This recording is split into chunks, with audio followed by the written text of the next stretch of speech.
Hello and welcome to the weekly wrap video. Just a couple of things to catch you up on then. Over the past 5 trading sessions, it's actually been a relatively busy week despite the relative lack of data on the data slate. However, a lot of focus has been on the concerns that some of the oldest political unions in history could potentially break up in the near future. This has primarily been focused on the UK, as Alex Salmond's pro-independence campaign has really gained a lot of traction and closed the gap against the no vote ever since the weekend polling showed the Yes campaign actually gaining a head above the No campaign for the first time this year.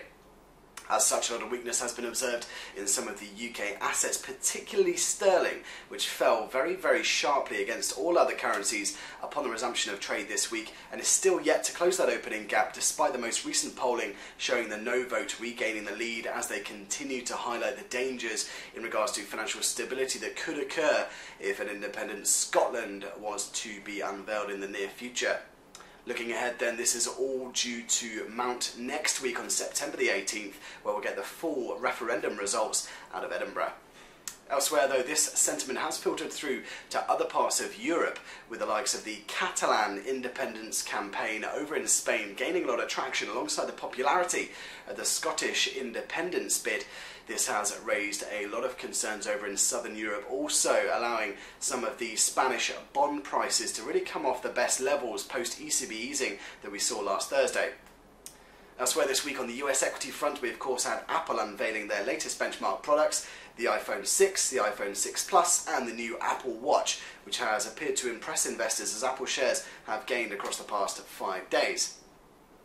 Then over on the commodities front, we've seen further slides in not just the energy complex, but also in industrial and precious metals, with the likes of silver, gold, Brent, WTI also marking very sharp weekly losses. Brent crude futures, in fact, marking multi-year lows this week.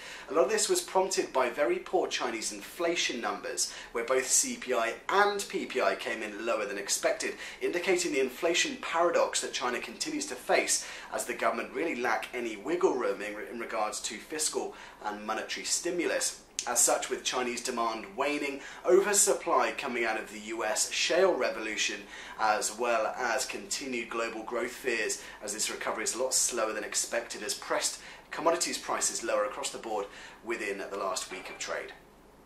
Looking ahead then to next week, we do have some key rate decisions primarily out of the FOMC, where they are potentially expected to revise their statement, withdrawing the considerable period of time of accommodation part of the caveat within their press conference that we'll see next week.